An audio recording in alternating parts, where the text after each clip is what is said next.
Hello students, welcome to my Gurukrupa account classes. आज मी तुम्हाला बँक रिकन्सिलेशन स्टेटमेंटचा इलिस्ट्रेशन 4 पेज नंबर 195 वरचा प्रॉब्लेम कसा सोडवायचा ते सांगणार आहे। From the following details find out the bank balance as per cash book of mister Anurag as on 30 June 2019। आता इथे आपल्याला बँक बॅलन्स दिलाय। Bank balance as per passbook 14,000। Bank balance दिलाय पासबुकनुसार 14,000 पासबुकच्या क्रेडिटला घ्यायचा। आता आपण इथं वर्किंग नोट करणार आहोत। त्या वर्किंग नोटमध्ये bank reconciliation illustration 4 page number 195 working note करायची आहे। त्याच्यामध्ये आपल्याला कॅश बुकसाठी डेबिटला रिसीट अमाउंट, क्रेडिटला पेमेंट अमाउंट रुपीज, क्रेडिटला खाली पासबुकचा कॉलम करायचा आहे। पासबुकला अपोजिट असतं, डेबिटला पेमेंट असतं आणि क्रेडिटला रिसीट असतं अमाउंट, असे कॉलम करून घेतले। आता इथं आपल्याला पहिलं दिलंय बॅलन्स दिलाय bank balance as per passbook. मग पासबुकच्या दिलेला बॅलन्स, जेव्हा बॅलन्स पॉझिटिव्ह असतो म्हणजेच बॅलन्स दिलेला असतो तेव्हा तो रिसीट असतो, म्हणजे आपल्याकडे आहे ना तो बॅलन्स आता, म्हणून इथं आपण लिहिणार आहोत बाय बॅलन्स ब्रॉट डाऊन 14,000। ह्याला 1 नंबर दिला मी, फर्स्ट ट्रान्झॅक्शनचा 1 नंबर, हा 14,000 बॅलन्स लिहून घेतला। पासबुक दिला ॲज पर पासबुक म्हणून पासबुकच्या क्रेडिटला लिहिला। त्याच्यानंतर पुढचं 2 cheques of rupees 8,900 and 10,700 were issue. 2 cheque बिझनेसनी अनुरागने पे केले ते 8,900 इशू केलाय। चेक काय केलाय, दिलाय। इशू म्हणजे दिलाय, डिपॉझिट केलाय बँकेत, दुसऱ्याला द्यायचं आहे, दुसऱ्याचं पेमेंट करायचं आहे। इथं 8,900 आणि 10,700 2 चेक आपण 25 तारखेला बँकेत भरले। But out of which only 1 cheque of 8,900 was presented. त्यातला फक्त हा एकच चेक प्रेझेंट झाला बँकेकडून फॉर पेमेंट द्यायचं होतं दुसऱ्याला, त्याचं पेमेंट देण्यासाठी आपण हा बँकेत चेक भरला होता। त्यातला हा एकच बँकेने काय केलाय, एकच प्रेझेंट केलाय 8,900, हा बाकी आहे 30 जूनच्या आत हा एकच प्रेझेंट झाला, हा बाकी आहे। मग जे आपल्याला राहिलंय मित्रांनो, आपल्याला काय शोधायचं आहे की कॅशबुक आणि पासबुकमध्ये डिफरन्स काय येतो ते शोधायचं आहे। मग हा डिफरन्स शोधण्यासाठीच आपल्याला काय करायचं आहे, जे राहिलंय, जे नाही आहे लिहिलेलं ते आपण लिहून घ्यायचं आहे। मग पासबुकच्या डेबिटला आपल्याला 10,700 झालेली नाही आहे एंट्री, मग आपण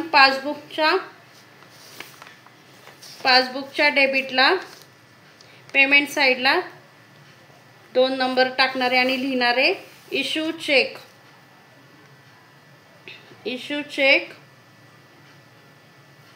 but not presented by bank. Present झालेला नाही बँकेकडून। किती अमाऊंट आहे, 10,700। म्हणजे मी पासबुकला नाही आहे ना एंट्री, म्हणून ही पासबुकला मी एंट्री करून घेतली। म्हणजे एक पेमेंट झालं, मग एक पेमेंटची एंट्री होती, ही नाही आहे, मग ही आपण करून घेतली आहे, म्हणजे आपला डिफरन्स बरोबर येईल। जे नाही ते करून घ्यायचं आहे। हा चेक पास झाला, याचा काही संबंध नाही, हा नव्हता झाला तो मी पेमेंटला दाखवला। त्याच्यानंतर cheque of 16,400 were deposited but only 1 cheque 6,400 was clear by bank. आता इथं 16,400चा चेक, त्याच्यातला फक्त 6,400चा चेक अलाउड बँकेकडून ॲक्सेप्ट झाला, डिपॉझिट झाला। म्हणजे ह्याच्या बघा इथं 2 चेक दिलेत, 16,400 मध्ये आपण 2 चेक भरले होते, एक 10,000चा आणि एक 6,400चा। मग आपल्याला पासबुकच्या क्रेडिटला 16,400 मधनं 6,400 वजा केलं, म्हणजे 10,000 अमाऊंट आहे ती डिपॉझिट झालेली नाही आहे। मग ती आपल्याला डिपॉझिट करून घ्यायची आहे रिसीट साईडला। बँकेत आपण चेक भरल्यानंतर आपल्याला ती रिसीट होते, मग 3 नंबर टाकायचा इथं डिपॉझिटेड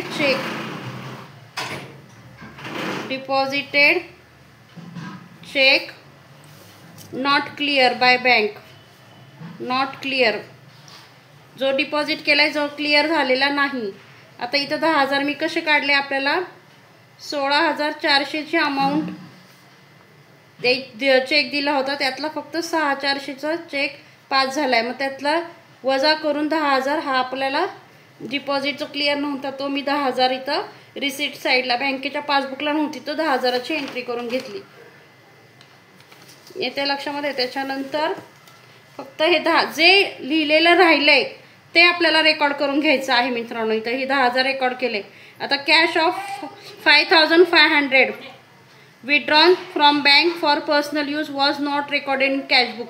आता इथं डायरेक्ट सांगितलंय की बँकेतनं आपण पर्सनल यूजसाठी ड्रॉइंगसाठी 5,500 रुपये बिझनेसमॅननी काढलेत. पर्सनल खर्च ड्रॉइंगचा खर्च असतो, बँकेतनं काढलेत, which is not recorded in cashbook.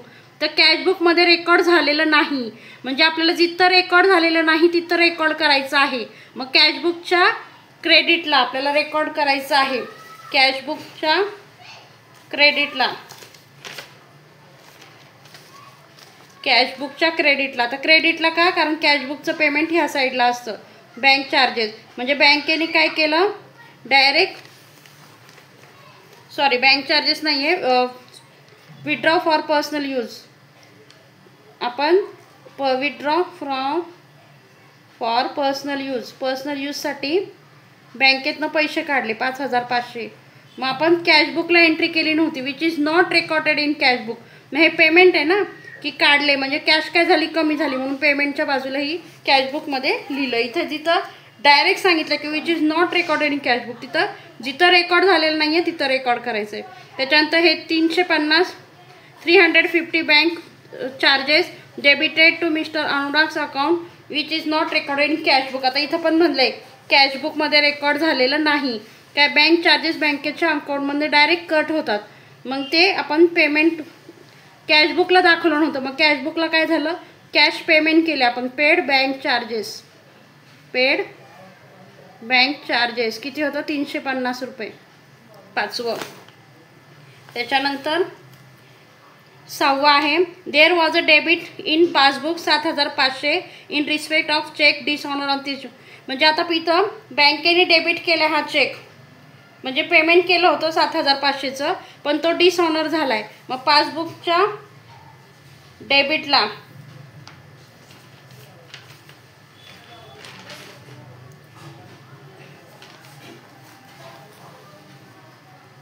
Check, हे बघा आता इथं आपण चेक इश्यू केला होता जो डिसऑनर झाला आहे, म्हणजे चेक इश्यू झालेला. जो डेबिटेड चेक होता पेमेंट करायचा तो डिसऑनर अमान्य झाला आहे, तो इकडचा डेबिट काय करायचं इकडं दाखवायचा आहे आपल्याला. चेक डिसऑनर हे बघा मित्रांनो, जेव्हा चेक मान्य होईल आपण पेमेंट करतो, चेक देतो, तर ते बँकेतनं पेमेंट जाणार होतं, पण तो अमान्य झाला म्हणून आपण या बाजूला लिहितोय रिसिप्टच्या बाजूला चेक डिसऑनर 7,500. येते लक्षामध्ये. सॉरी मी चुकून इथं वरती लिहिलं, इथं लिहायचं चेक डिसऑनर 7,500. चेक डिसऑनर 6 नंबरची एंट्री. चेक डिसऑनर पासबुकच्या डेबिट इथं डायरेक्ट लिहिले बघा, there was a debit in passbook 7,500, पण तो डिसऑनर झाल्यामुळे आपण तर तिथंच क्रेडिटला ह्याची एंट्री करून घेतली. त्याच्यानंतर interest 425 was credited in passbook only. आता इथं इंटरेस्ट मिळाला आहे 425, इंटरेस्ट मिळाला आहे आपल्याला इथं. मग आपण कॅशबुकला दाखवलेलं नाही, मग इथं कॅशबुकला लिहायचं, पासबुकला दाखवलं कॅशबुकला नाही. इंटरेस्ट रिसिव्ड, हा इंटरेस्ट मिळाला आहे कॅशबुकच्या रिसिटला दाखवते आपण. इथं काय सांगितलं आहे इन पासबुक ओनली, म्हणजे इथं पासबुक ओनली जेव्हा लिहिलेलं असतं तेव्हा कॅशबुकला एंट्री करायची राहिलेली असती. मग इंटरेस्ट मिळाला आहे 425 रुपये, इंटरेस्ट मिळाला 425. आता इथले ऑल ट्रान्झॅक्शन आपण मित्रांनो ट्रान्सफर करून घेतले कॅशबुक आणि पासबुकला. जिथं लिहायचं बाकी होतं तिथं लिहून घेतलं. आता इकडं लक्ष द्या, आपण इथं ह्या 2 एंट्री लिहिल्या, इथे एक ट्रान्झॅक्शन लिहिलं आहे आणि इकडं लिहिलं आहे पासबुकला. आता इथं बघा आपल्याला आता ॲड आणि लेस करण्यासाठी बँक रिकन्सिलेशन स्टेटमेंट बनवायचे, ॲड लेस करायचे. मी तुम्हाला कालच्या व्हिडिओमध्ये पण सांगितलं होतं की जिथं आपण बॅलन्स लिहिलेला असतो तिथं नेहमी ॲड करायचं. मग आता इथं बाय बॅलन्स ब्रॉड डाऊन क्रेडिटला आहे पासबुकच्या, इथं ॲड करायचं, म्हणजे वरची सुद्धा ही बाजू ॲड होणार आणि इकडं लेस करायचं आणि हे लेस करायचं. इकडं ॲड करायचं की हे लेस होणार इकडची पण बाजू ॲड, क्रेडिट ॲड ॲड, हे लेस लेस. आता आपण बँक स्टेटमेंट कसं बनवलं ते बघूया. बघा आता हा बॅलन्स असतो तो इथं लिहून घ्यायचा. चला आपण जे नंबर दिले ते आपण ट्रान्सफर करून घेऊ. 1 number by balance brought down, हा बॅलन्स लिहून घ्यायचा इथं. Balance as per passbook 14,000, 1 number झालं. आता आपण 2 नंबर कुठं लिहिला आहे आपण, इकडं लिहिला आहे पासबुकच्या क्रेडिटला. Issue cheque but not presented, तो 10,700, तो लगेच इथं लिहून घेतला. Cheque deposited but not clear by bank 10,000. त्याच्यानंतर सॉरी इथं खाली होतं हे लेस करायचे आपल्याला, ही बाजू लेस करायची आहे मित्रांनो. हा सेकंड नंबर लेसला झाला. आधी आपण ॲडचं करून घेऊ. इकडची बाजू करून घ्यायची आधी ॲडची. 14,000 हे ॲडची 14,000 लिहिले.